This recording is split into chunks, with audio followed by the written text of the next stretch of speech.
or hi YouTubers, I'm back with 41 Years of Mills and Boone, and it is part of a couple of novellas in a group of three, so not very long stories, but they're long enough. Part of the Western Winter Wonderland collection. Now, I'm recording this in April. It's been uploaded in December-ish time. So, hi, Merry Christmas early, maybe. Okay, so the first one I'm going to do is from the Western Winter Wonderland. Christmas Day Family by Cheryl St.John. Here we go. Marvel Henley thought she was content until the handsome new Doctor Seth Paxton and his adorable kids crashed into her life. Suddenly she began to yearn for things she had long stopped wishing for. Okay, so this one is set in a boarding house, and Marvel, which I absolutely love that name by the way, it opens up in Colorado, Carson Bend, Colorado, 1886. Here we go.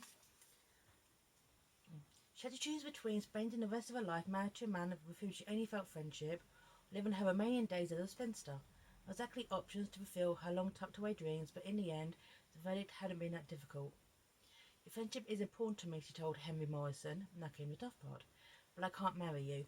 Essentially, Marvel is in her 30s, she's 33, which in pioneer times, that was like the old maid, that was a spinster. And the fact is that she has pretty much sacrificed her life for caring of her, well, obviously her mother died young, caring for her father. She now has her own house, has her own property, has her own business, and the fact is, this bit here, she loved the house and guarded her independence. She didn't love Henry. Passion was for the young anyway. This home and my work life here will be enough for me. I've decided I'm content with my life.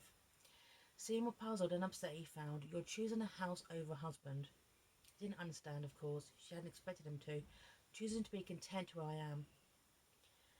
His dark gaze bored into hers for a long moment. I hope you don't regret your decision later. Right, and then, okay, Marvel gets a knock on the door just before Christmas, and it's Seth with his children. He's a doctor. Okay, right.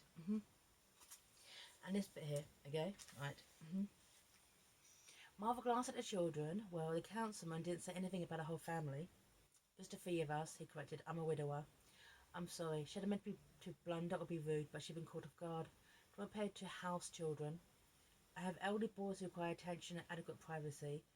I'm concerned about upsetting the equilibrium of the household, Dr. Paxton. So, yeah, so I like the fact that Marvel's always thinking of other people. I mean, she has nothing against Seth, who brings a dog as well, which dog's got to be outside. But the fact is, okay, she's very, very rigid in her beliefs because it kind of has to be. She has elderly boarders who actually have no place to go. I mean, Marvel's home is their home, if you will. And it's quite interesting how that, even though they board with her, these children kind of turn this household into a family, and it's very, very touching to see. Marvel's wall comes down, and it is very interesting, okay, because the fact is she believes at 33 she's lost the bloom of her life, and she's kind of waking up. She gets a sexual awakening, if you will. Quite obviously, the 30s. Actually, what I really, really liked about this book. I will give Cheryl St.John some respect. She knows how to turn a phrase. And I like the fact, okay, that she really kind of pulls you into this world. You don't really feel any anachronisms. You feel the world she's describing, and you understand it. And I'm obviously British, so I guess what I learned from watching Dr. Queen Medicine Woman in a Little House on the Prairie. There you go. Right. The kiss wasn't wise, but it was real. This feeling that exploded and took over her senses didn't listen to caution, but blazed ahead and turns our bones to jelly. He was beautiful, this man. Strong arms and hard chest, lips that delighted and aroused, and at times she would have given everything to cast the rest of the world aside and know only this man and this moment and never let go. Right. So, and the fact is, okay, that Seth generally does fall for her. Okay? Seth, it is quite interesting from his point of view because Seth likes her. Seth Seth actually starts to adore her. How she is with the kids, how she is with her household, how she runs stuff. She has all the attributes that he actually admires in a woman. And but Marvel is the I'm too old for you. Now that in the Mills and Boone is actually a nice dynamic because normally, okay, the hero is several years older than the woman.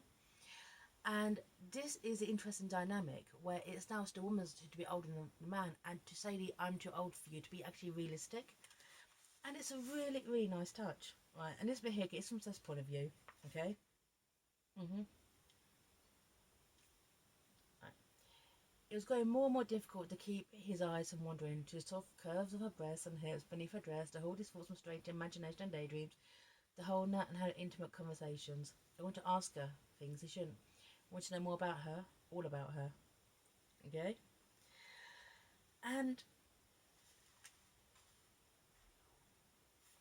And it is quite interesting as well because he even starts to court her in a way, but it courted her in a way which, okay, back then, okay, young women had chaperones when they went on dates, if you will, younger women, but he invites her and one of her boarders to dinner, if you will. This is a kind of, I don't know, not maybe like friend zone it, but to show that he's actually is a good guy, okay, and also to get the boarder like approval, if you will, because as mother has no family, they're like a pseudo family by themselves, and I like that. I like that. Mhm. Mhm. Right. And you get to know a lot more, okay, about Seth Hussein because um, it's a bit here, okay. Mhm. Right. He's engaged with Mr. Marvel, especially not when his life had taken its unexpected and most welcome turn. He found the woman he wanted, the woman who set him on fire and filled every corner of his heart. She wanted him to, and he was convinced. That's what's going to stop her from marrying Marvel. And it's interesting as well, okay, because Nate may be a widow. Sorry, Seth may be a widower, but his eldest son Nate isn't actually his; it's his brother's. He was kind of tasked after his brother died to kind of marry his brother's widow and take care of her. But even though, okay, he married Laura, okay, he never truly loved her, and it kind of gets away from his own. Okay, in fact, he's a widower who generally does fall in love. Okay, right, right. But the fact is, Marvel's age, and there's one bit where she kind of goes to get some face cream to make herself look younger, and basically just burns her face, because Zed doesn't care about that. He actually does, he just cares about her. And this bit here, this is quite late in the book, where they're talking about the age, okay? Right,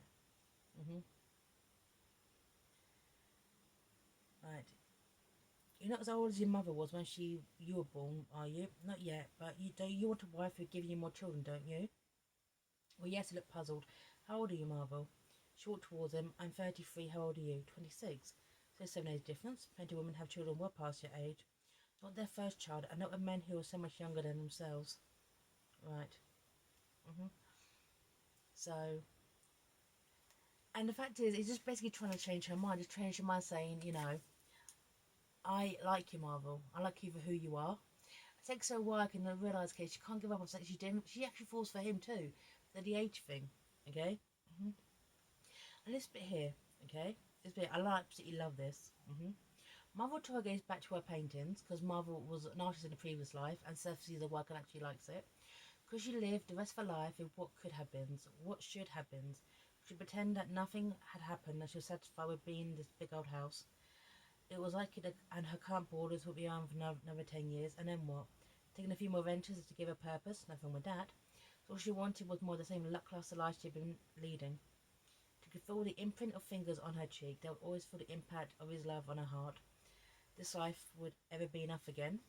So, yeah.